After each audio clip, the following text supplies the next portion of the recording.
Should be good. Okay. Come on, Elsie.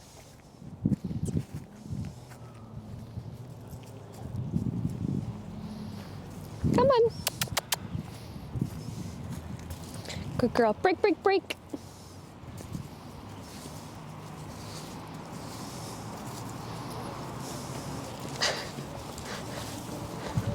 She's naturally following me today. But let's say like we're at the park or there's like dogs and squirrels, then she kind of like sniffs around, and there's that's squirrels here. That's good. They just this could be good. Gone for a little bit. So when we practice the recall, don't worry about trying to rush it. I always worry about getting the dog to be comfortable first. Okay, so like right here, she's distracted. She's looking at something, potentially that squirrel. Yeah. There we go. And then what's your number currently set to? 41. Okay. Usually she's right between 38, 41. Okay. Elsie. Good. Good girl. That was better than she's been doing. Go ahead and release her again. We're gonna try 2 more, okay? Break, break, break. Oh, that's good.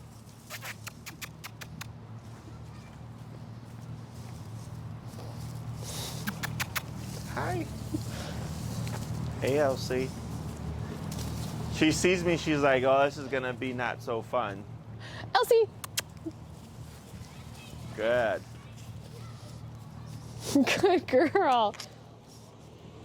Good. Wow. On this next one, when you recall her, you can reel in your line halfway, but then stop halfway and leave it slack. Okay. Okay.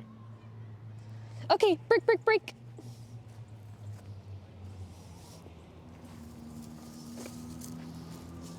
Break, break, break, Elsie. Let's go see some squirrels, some people.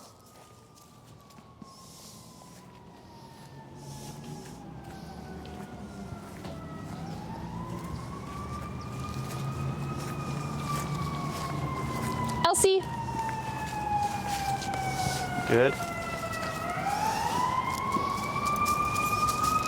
All right, so then here. Yep. And what else? Add some tension to the line or? Move backwards. There you go, like that. Tap, tap. Good hold right there. Good girl. So, everything's looking good. Key things that people forget are moving backwards and then the tap, and it looks like you're still tapping every time you call her, right? That's correct. So, hi. The tap when you recall her does go away at some point. When it does, it just comes down to your comfort level. Like you were aware. You said like everything else is pretty good. Her recall's rusty, right? So once you get her to a point where you're like, yeah, she's solid. I don't think I need to do this anymore. You would lay off of the pressure, but like it's something that you intuitively know because you're the one that does all the work with her. Okay, so it's like, man, I've been working with Elsie for 6 months, and every time I call her, she's chasing squirrels, running and playing with dogs, saying hi to a person. Like it's each time always immediate, and she comes to me. Yeah. Okay. When we did that third one, so with the long leash, on the recall, I always want to leave a little bit of slack because then I want to see how much does the dog do on their own. Right. So when you removed that last bit of you reeling her in, she stopped and like went over and got distracted. So there, instead of reeling in the leash, I just started tapping again and moving away to draw her to me that last, few feet. Okay. So then if she came to me and then like continued going off that way, I would turn to face Elsie, tapping, and now I'll move this way. Sure. But I want to refrain from using the leash to guide her, because if you always use the leash to bring her this last little bit, she becomes dependent on it. Right. Right. And when she's fully off leash, the only thing you're going to have to communicate, of course, is that e-collar. So I would, that's the only thing I would change is when you do your recalls, not reeling her in all the way, reel in halfway just to limit how much leash she has, but make her do the rest on her own. Okay. Okay. Questions on any of that stuff? No, that I forgot about the just like actively stepping back piece. And then would it ever get to a point where like I I just call her and move back, but don't do Yes. anything with the leash? Okay. Yes. Yep. So what we'll try right now is we're gonna do a couple of recalls where you don't do the last little bit, use more of your body language to bring her back, and then we'll start doing some where we don't even touch the leash. You'll have it in your hand, but you're just moving backwards and tapping. Right. With how fast she moves, is that like her fastest, or does she ever get kind of speedy? I mean, that's like her 95% of the time. I would say if she's playing with another dog that's running, she'll run a little bit and then she'll start like galloping around, Sure. but she's never like full-blown speed racer. Okay. I might press for a little bit more speed, Yeah. which we can create through practice, Yeah. or a little bit more power. Yeah. So you're at 41, 41. so I might be 45. Still kind of slow, 50, still kind of slow, 55, and then maybe hit 65, and you're like, oh wow, like Elsie's, she's putting some speed So she to returns to me quicker. Exactly. So two things need to be quick: the turn, which is turning away from the distraction, whether she's playing or chasing something, and then the return, which is how fast is she coming to you. Right. Okay. Both of those have to be as fast as the dog can, because if one is slow, like let's say you call her away from play, her turn is good, but then when she kind of saunters back to you, it can like be tempting to want to go back and re-engage with the dogs that are playing. Right. So when they're both urgent and fast, less likely for that to happen. Okay. Yeah, that makes total sense. So we'll try doing a couple of recalls with you not reeling in entirely. If she cuts it short, using the tap and moving away to draw her in. Okay?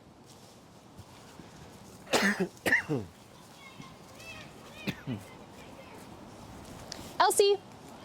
There you go.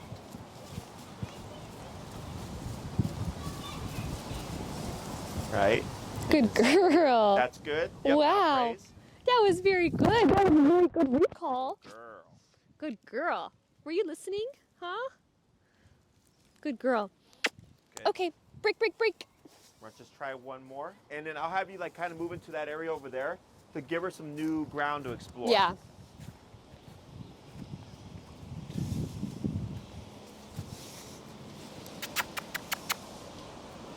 Yeah, just wander.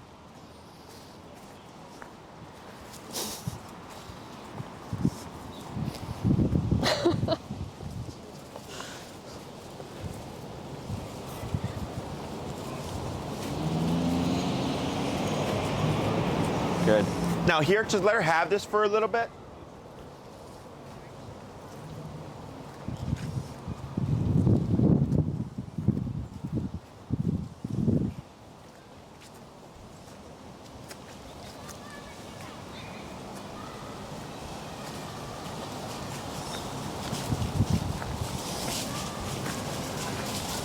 Elsie.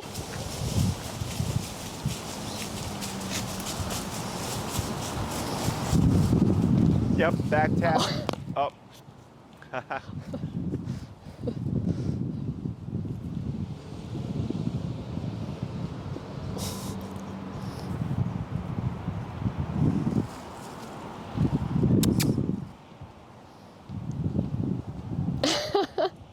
Elsie.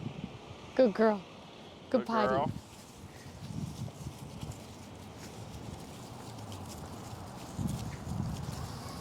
Good girl. Good. Okay. Break, Go to break, release. break. Yep. We'll try one more.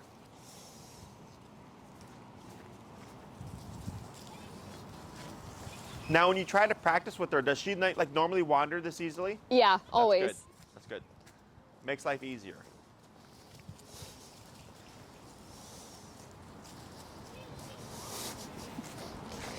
Go wander. Break, break, break. Break, break, break. Go play. Oof.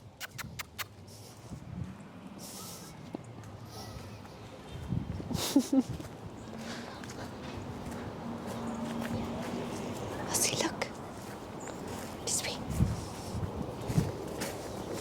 Oh. Oh, careful. You're not the first person. You're not going to be the last person. It happened to me earlier. It's just right there.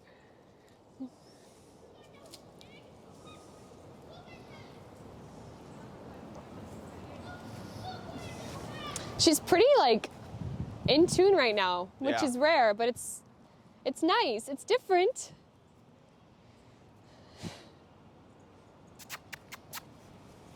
Elsie. Move under. Break, break, break. This time when you call her, leave your leash completely slack.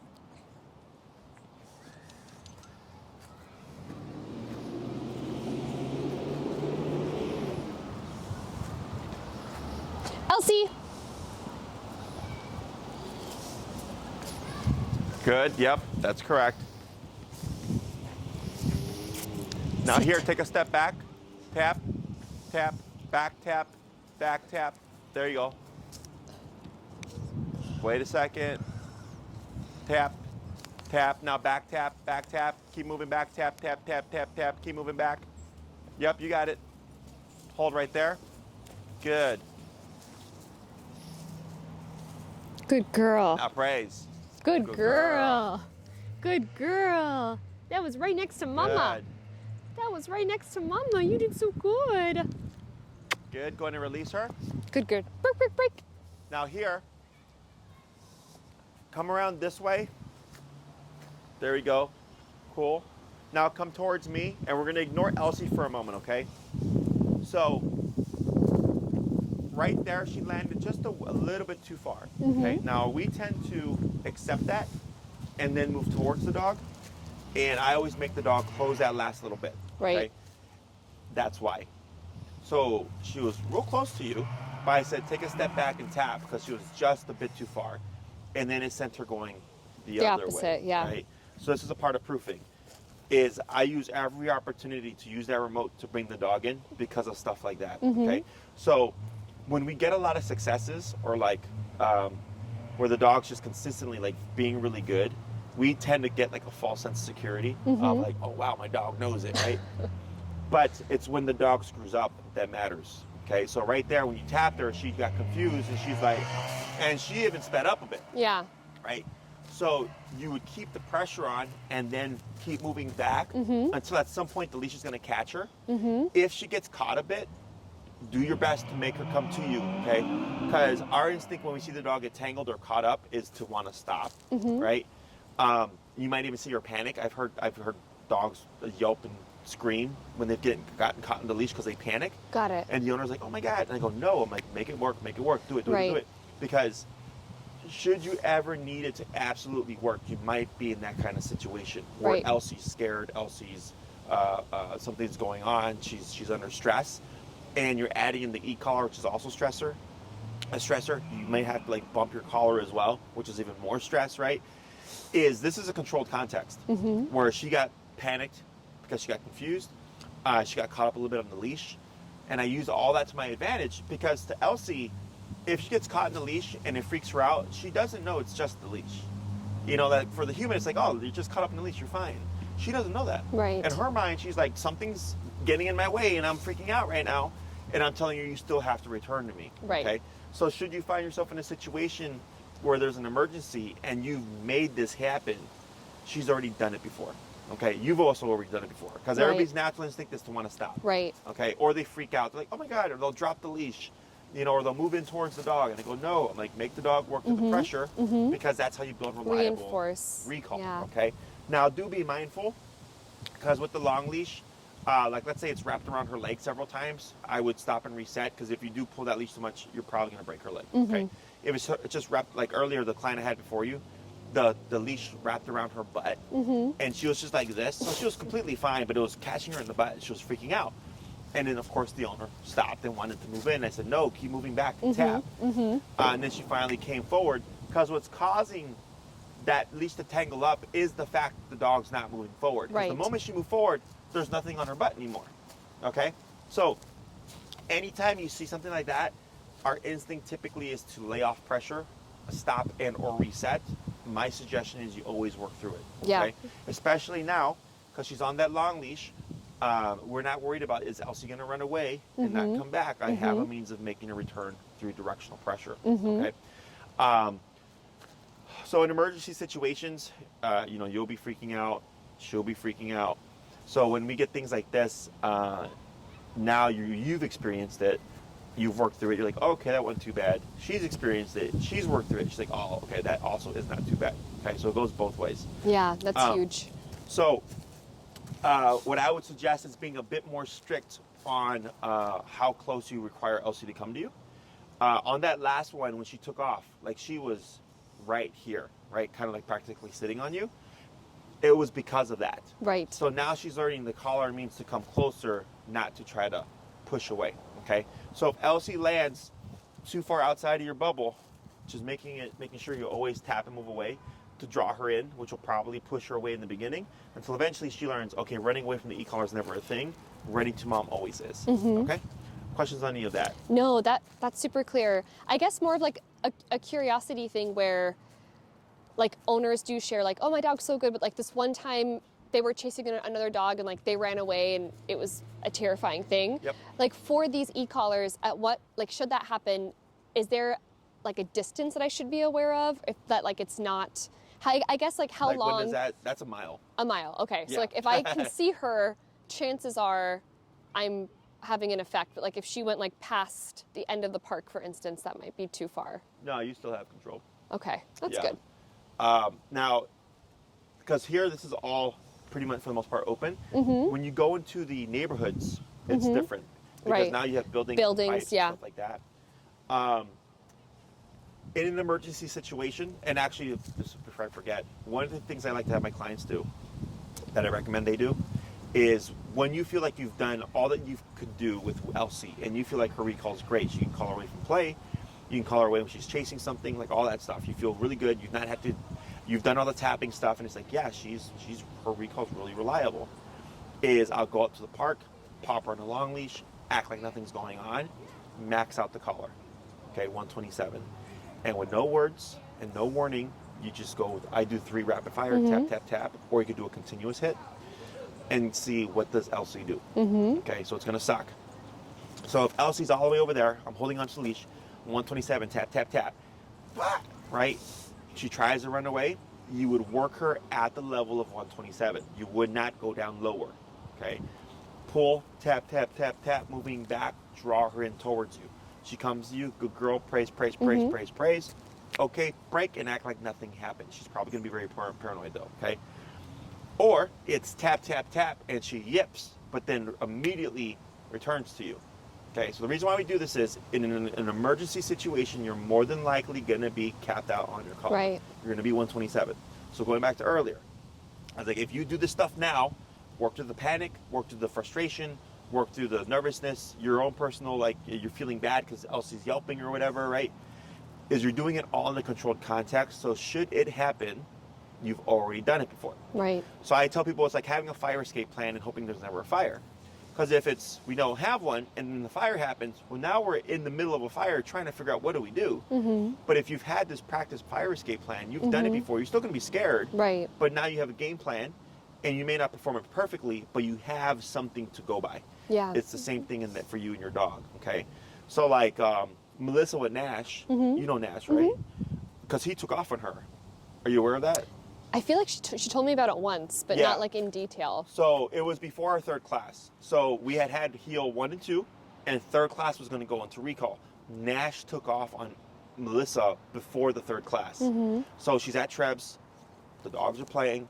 He saw one of his buddies across Clifton on the east side of Clifton, so he had to cross the street. So he took off on her, and she had to think on the fly because he was going to hit the street, guaranteed. So she had to max out the collar, and I think she either continuous him or tapped him, and then he yelped but ran straight back to her. So when I saw her the next time, she asked, like, I don't know if I screwed up the training because I had to do this. Is this wrong? I said, no, because you either gambled him getting in the street and potentially getting hit by a car, or you gamble returning him, and worst comes to worst, he'd go into the street anyways. Yeah. You know, so it's no different than what would happen if you did nothing. In her case, she was able to think on the fly and return her dog. Similar thing happened to Charlie, who's also around the area. Yeah. Did you hear about that? Yeah. About the off-leash dog coming in and then she took off. Attack, yeah. And they were able to stop her at the 90, right? And again, before we even we had only had our 1st class, and we hadn't even done the 2nd class before, so we had not touched recall. But they were able to stop and get her to come in closer so they could at least prevent the situation, right? So all that they had to do on the fly. right? So with my clients, I'll tell them once they're at a certain point in the training, I go, once you think your dog is ready, you would do this, okay? So that this way, should it happen, you've done it before. If you're in a situation real time where it's like 127, right, and you're trying to figure it out all while it's happening, even more stressful, okay? So it sucks, but I tell people it's what I recommend. Yeah. You don't have to, but then you don't know what may happen one day, right? Yeah. And something that I'd suggest that people do at least 1 to 2 times a year, just to kind of keep it in play. Like my dog the other day accidentally tapped at 100, my Chihuahua, and he jumped up and yelped and ran straight to me. And he was like, "Holy crap, what did I do?" And I was like, "All right, well, you still know what to do." Yeah, good boy. Yeah. So, so this way it's just you're able to work through all that. You have a game plan. So in a situation where there's an emergency, you're able to think faster on the fly because you're not really doubting stuff. You're like, I've done this before. Elsie's done this before. We can make this work. Yeah, and that was actually, so when I was speaking with Elizabeth, she was mentioning like she had to tap at 127 during the flight. Yeah. Just to keep Luna chill and and I was curious if you predict that with Elsie, knowing Elsie, I guess kind of going into this knowing we'll probably fly out in the next month. Those types of things I could do to practice with her to keep her stationary on the flight, in terms of sounds and a garbage truck going by or buses, she's really not affected, even for walking under a train and the train goes overhead, she's just chill. So I'm not too worried about yeah, I'm not too worried about her getting worried during takeoff and landing, but I guess just in case she does have a reaction that I'm not anticipating, and I do need to bump up her collar. How did Elizabeth know that was the right direction to take to keep Luna? We had to go up, if I remember, I don't remember if I was there for 127, but I remember having to help her go up higher, is I go in bigger jumps because you don't have a lot of time. You have to get it done pretty quick, right? Otherwise, it's now your dog's causing a scene. Right. So, it could be 30, 50, 70, 90, 110, 127. It's that quick of an escalation. And when we do this, we choke up on the leash, okay? Because if you gave Elsie the full stack of the leash and you tapped her at 90, and she's going to take the length of the leash, right? So we have it right there. So when we tap Luna, she's going to be limited to where she can go, which helps her find the answer faster. Because the dog will take the entire space, kind of like what Elsie did, right? Right.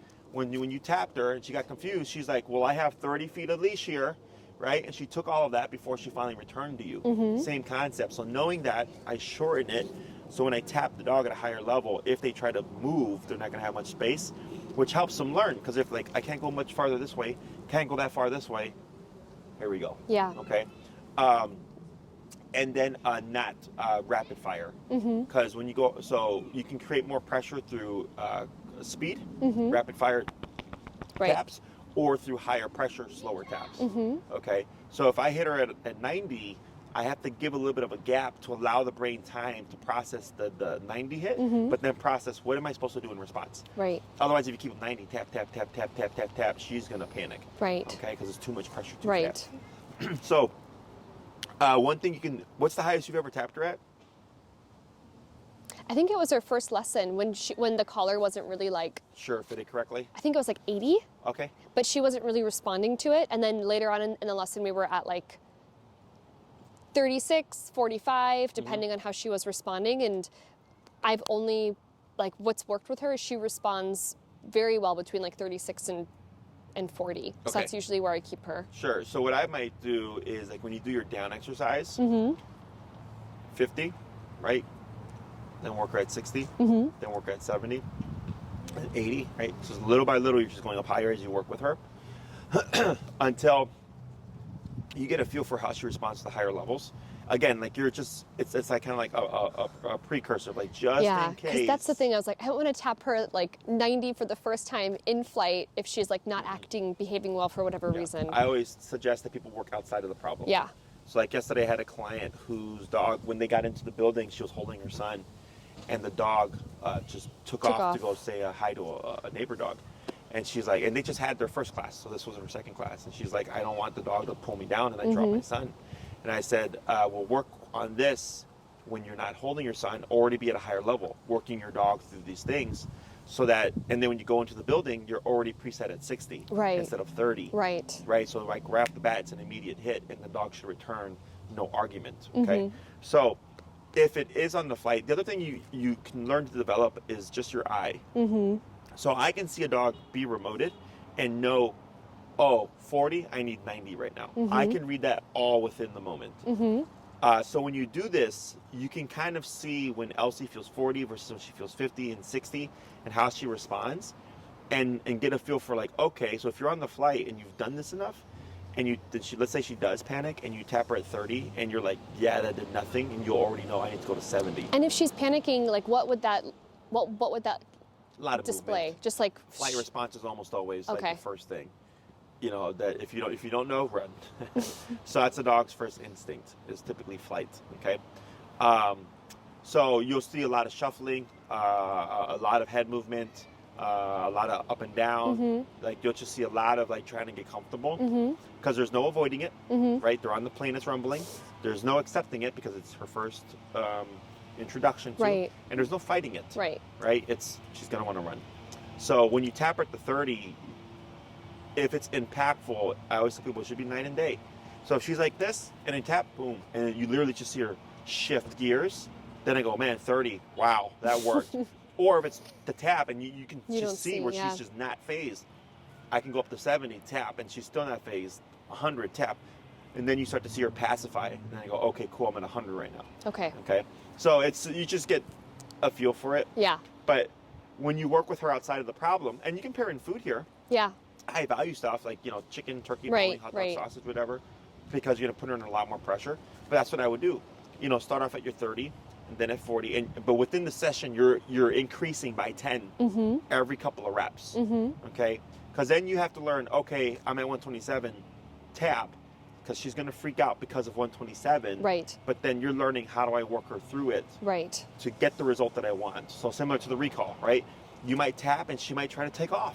You work her through that at 127, because if you go down lower, it may not always work in real time. So I have to work her at that degree. Yeah. Or it's tap, tap, and she's, boom, she's coming back to me. And I go, great. One thing that I don't have to worry about. Okay. Other questions? No, but that was something I was just thinking about today. Like, what would signify me like needing to tap her more, or like at 127, I was just thinking about like what Elizabeth shared, and I know that Luna like does have that anxiety in a different environment, and I don't know, like I have taken Elsie on the train, and she just acts like nothing is going on. Is there a vacuum cleaner in the home? Yeah. How's she do with it? Fine. Like fine. I can vacuum and like nudge her around with it. Just completely doesn't care.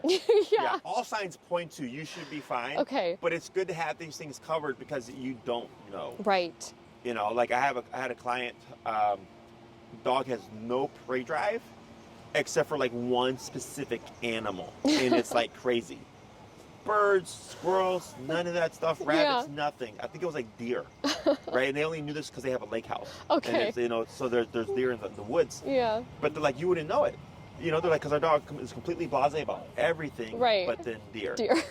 Right? So I was like, well, now you know. I was like, that's why whenever I tell people, whenever you're going to be around new stimuli, you want to assume my dog might have a thing for this until you realize, okay, we've seen 100 of them. Absolutely do not care. Okay? So I'm in the school of rather having that needed than need not have it. Right. Type of, you know, the way of thinking. 100%. Which is the same thing here. It's I'd rather work her through it. Exactly. In case I need it, I have it. And if I don't need it, we're fine.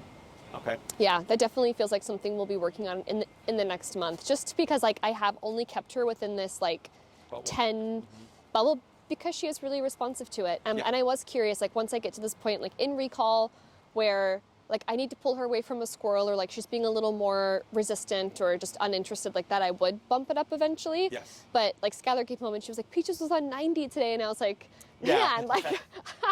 but Peaches, because of her coat and her tiny neck, right. It's such a pain to like train little palms. I know. Thankfully, she's not like the really fluffy type. I've seen those before, like Bam Bam at the park. They are very. It's like impossible. Yeah. You know, I had a Pomeranian that I trained that was like 3 to 4 pounds, and he was the fluffy type. Couldn't do e-collar. It wouldn't make any contact. No his neck was way. so tiny Wow. that the e-collar probes would go around his neck, so they wouldn't work. Oh my gosh. Wow. We tried to do the poking thing, but he was so cushioned with the fur, and the guy was putting some, like I saw him. He's like, I'm like, man, I'm like, I don't know what to tell you. I'm like, your dog's just like it naturally protected itself. Yeah. But that's stuff that people don't think about. Yeah. You know, because you think, oh, I'm going to get a dog, it's going to be great. And then you get a shithead. His name was Bailey. Yeah. And you get a shithead. And then you try to need all these methods, and it's not working because of the dog's physiological makeup. Oh, Bailey. Yeah. He had a snaggletooth, too. So, he had his teeth like this. And it was a little puppy. He had a little tooth like that, so it was funny. Other questions? No, that feels really clear. I haven't started implementing that yet, of course. So I think what I'll do is just keep doing recall, just to keep this skill really fresh, and then as well as the laying down. So when she stops and I put my foot on the leash, I have been tapping her every time she's laid down at 35, 40. So just what it would look like to slowly increase the increment with a little piece of a hot dog and just see what her response is. I think that will also help me feel just I'll know a little bit more how she would respond if it's necessary on the flight. What you can also do is I think Elizabeth said it to you that she used a towel. A little blanket, yeah. Correct, yeah. Is what you can even do is the easiest command to do 127 with would be the place command, because then it's just keeping her with a perimeter, and her natural inclination would most likely be to lay down. Okay, so if you find that the laying down with the leash pressure and the 127 tap, or once you get up to that range, is too difficult, try place instead, because it's just go to the spot. Right. So once she's within the spot and the tap happens, she would know well, I'm not allowed off of the spot, so I need to chill out and stay within this boundary. You would most likely see her lay down anyways. Okay, so you can do either or, technically speaking, but the place would definitely be easier. Okay. Okay. Other questions? No, not right now. That was super helpful.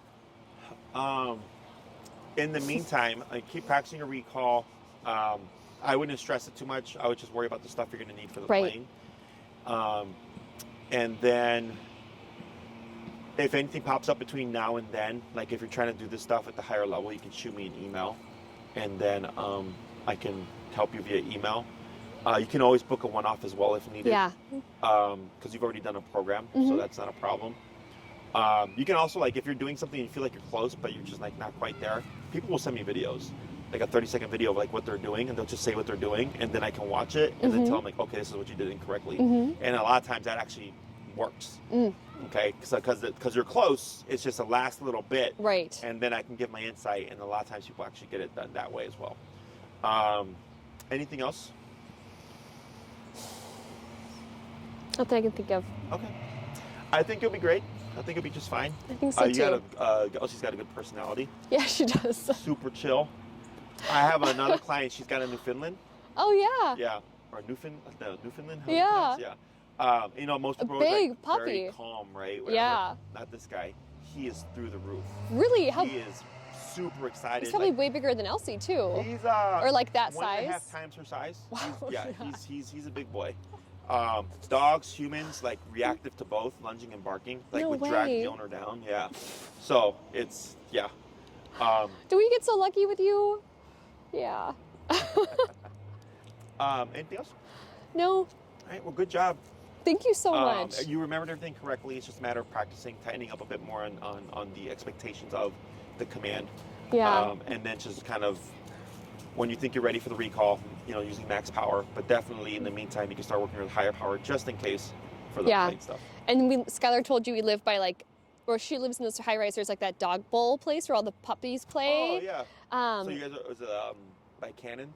I think that's what it is. It's right off of. It's the high rises and then the little green area and then the lake. Gotcha. And there's the nature conservatory and the nature pond. The pond is there. Oh, North Pond. Yeah. Oh, so that's Lincoln Park. Right next to North Pond. I got you. That's a different area. Because there's two bowls. There's the one that's on Cannon and Diversity, which is in Lakeview. Got it. South is Lincoln Park. So I know you. But it is it's there. This little, and there's no it's definitely not enclosed, but there's tons of dogs that hang out there, and I've taken Elsie on her leash. I don't think it's good to bring the long one just because there's too many dogs that could get caught up in it, but just there's so many areas for us to practice recall, and for her to like practice staying focused as well. Yeah. No, Elizabeth and I go there when we can. Yeah. Because there's like a farmer's market there. Yeah, too. there is. Yeah. We go there on Wednesdays to like pick up stuff. Nice. So I'm very familiar with the area. Elsie, are you ready? So well, she's by your bag, so she must be ready. She's like, here, Mom, I got your keys for you. She guards everything. She's like, well, this is